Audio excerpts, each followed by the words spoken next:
So in this video, you're gonna learn how to make sauerkraut. And it is such an amazing, incredibly nutrient-dense superfood.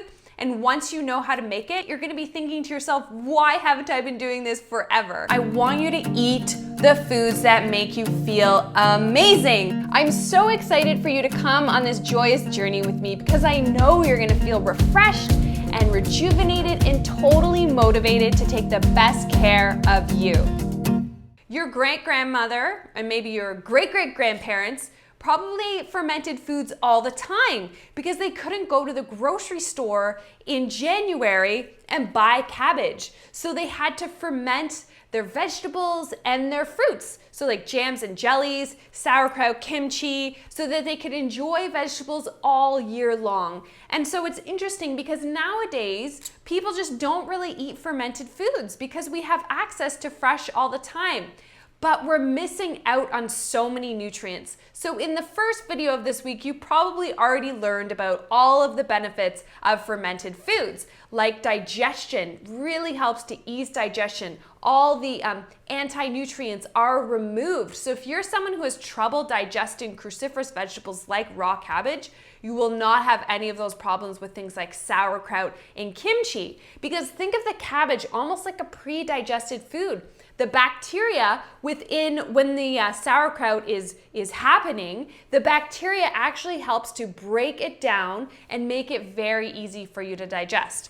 So the vitamins and the minerals, all the nutrients in the cabbage become very bioavailable. What does that mean? That means in your small intestine, you digest them really easily. Your body just gets fermented foods. Like, oh yeah, the small intestine is loving it. It can easily absorb all of the nutrients. So, as I already said, think of a fermented food as a pre-digested food. And the awesome thing about fermented foods and sauerkraut, which I'm going to show you how to make, is that they are rich in probiotics. So consider this to be like a probiotic food. And when you eat sauerkraut, you're actually feeding the good bacteria in your gut. And good bacteria are so important for detoxification and so important for digestion overall. So they help to break down toxic waste products in your colon and prepare and help basically when you have a bowel movement, then you eliminate toxins and waste products more easily when you eat foods like fermented foods. So it's a probiotic food. So if you're popping probiotics every day, that's fine. It's good to take a capsule, but also include fermented foods. I recommend if you can, eat fermented foods every day. So let's get to it. I'm gonna show you how to make this sauerkraut. And you can follow along if you like. It's in Joyous Detox on page 205. You'll notice I always underline a few things here that I want to make sure that I highlight for you guys. Obviously, this recipe is vegan, gluten-free, dairy-free, sugar-free. You might be wondering how to enjoy sauerkraut. I'm going to get to that at the end of the video. I'll tell you all the delicious ways to enjoy it. And we're going to try my own sauerkraut together so you can see how good it is. Okay, so you've bought your cabbage. Make sure that you buy organic cabbage. Cabbage is a cruciferous veggie that is sprayed a lot. And as it's growing, like a lot of people think, oh, I can just peel off a layer and I'm peeling off the pesticides. But think of it, as the cabbage is growing, it's being sprayed. So all the layers, if it's not organic, can have pesticide residues. So you've got your organic cabbage. And then the first thing I want you to do, you're gonna cut off the bottom here. And then I want you to take off the top layer, so about that much, and you're gonna put that to the side. You're gonna save that for later. Now you're gonna shred it. If you don't have a food processor like I have to shred it, no problem. Then you just use your elbow grease and you're gonna use a cheese grater and grate this down, this whole thing.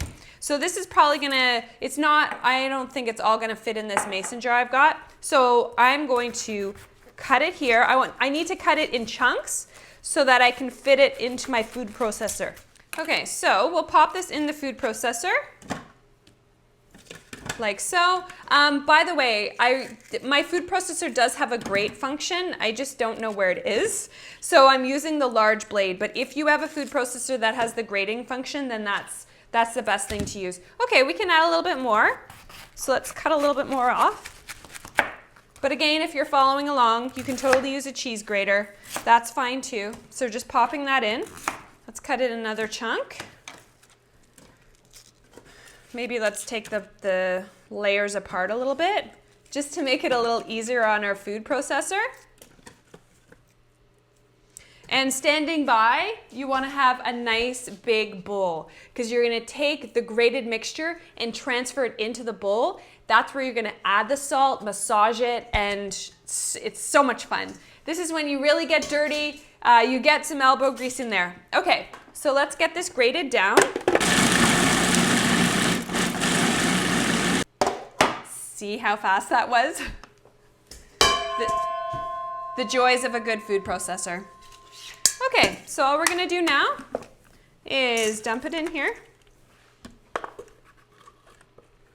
So I have my nice big bowl of cabbage, shredded, and now I'm going to add my sea salt. So the recipe calls for 1 to 2 tablespoons. If you use more salt, then it makes it a little crunchier. So what I'm gonna do now is I'm gonna sprinkle the cabbage with my salt, and then I'm gonna get in there with my hands and start working it until I start to see the juices, water basically coming out of the cabbage. So you're gonna roll up your sleeves, might take off your rings so I don't wanna get cabbage all in my rings, and away we go. Okay, so we're gonna sprinkle some salt, and we're just gonna start doing this.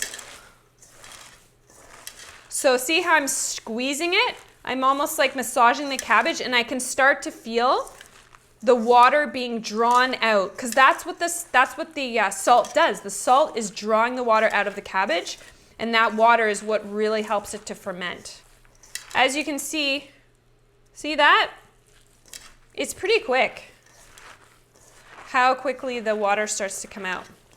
Now what I'm gonna do, I've got my handy mason jar. Make sure you use a glass mason jar. And I'm gonna pack the cabbage into the mason jar, sort of layer by layer. I'll show you how I do it. And the reason I do it layer by layer is because you're gonna pack it down with the back of a wooden spoon or your hands if you have a wide mouth mason jar. And you wanna make sure that you're removing any air bubbles because you want that water, that salty brine, to kind of rise to the top. Now something that's really important is you're packing in the cabbage, but you wanna make sure you have at least 2 inches from the rim, okay? So 2 inches, you're not gonna put the cabbage right to the very top. You'll see what I mean. So here we go. I'm using a smaller spoon because my wooden spoon doesn't really fit in here. Okay, so we're putting our first layer in. Okay, now I'm gonna take the back of my spoon, just push it down. Now that we're about 1/3 the way through, I'm using the back of my spoon and I'm pushing down. Do you see how you can see the liquid? That's the brine. That's exactly what you want to see. And you see that when you push down really well. Someone needs to create like a sauerkraut spoon. I think that's a business idea. Okay, so we're gonna add some more. Okay, I've just made my own sauerkraut spoon. I just bent my spoon. That's what you do. So if there's a spoon you don't really care about, then just bend it so you can do this. That was so genius. So I've packed my jar as tightly as possible, and if I press down on the cabbage, then I've got about 2 inches of that salty brine, which is absolute perfection. So remember that cabbage leaf I saved? You're gonna take this is like your little lid that essentially you put on top to push down so that the cabbage, the shredded cabbage, is completely submerged by the brine. And it's okay if a little bit squirts out. So you just push it in like that. Okay, that's perfect. You're not gonna actually eat this part. And then you're gonna take your lid and you're just gonna have the lid loosely fit on top like that. So don't tighten the lid completely because you want to let the air out so the fermentation can happen. And if you find that it starts to kind of bubble out, that's okay, just put a plate under it. And you want to keep it out of direct sunlight, but it should be in a warm place. So if it's just on your counter, just make sure it's not, like my counter for example, I wouldn't put it there because then it will be under direct light. Then I would say give it a taste test after like 2 days and see if you like it. If you like it, take off that top cabbage leaf and put it in the fridge and the fermentation will stop. But you can leave it out longer. I mean, depending how warm your place is, if your place is fairly warm, it's gonna ferment really fast. If it's not, if you have a cooler sort of damp place where you live, then it could take much longer. It could take up to 7 days to get that perfect sauerkraut. Okay, so we have my sauerkraut that I made about 2 weeks ago. It's been in the fridge and we're gonna give it a try right now. Okay, sorry, this is not the prettiest video, but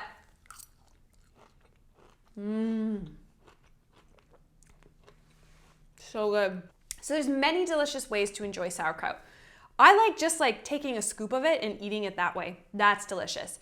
You could enjoy it on a sandwich. Oh, it tastes so good because you get that crunchy, sort of zingy taste. You could have it as a condiment, say with some chicken or fish. You could enjoy it with your scrambled eggs. So many wonderful ways to have sauerkraut. So there you have it. I hope you guys realize how easy it is to make sauerkraut. Keep in mind, you can make sauerkraut with purple cabbage too. Another thing, you can add apple to it. You could add carrots. Caraway seeds are really nice. So the sky's the limit. There are so many fun things you can do. Once you start fermenting and making your own sauerkraut, you totally get like the fermenting bug and you want to do it like all the time. So I hope you guys try it.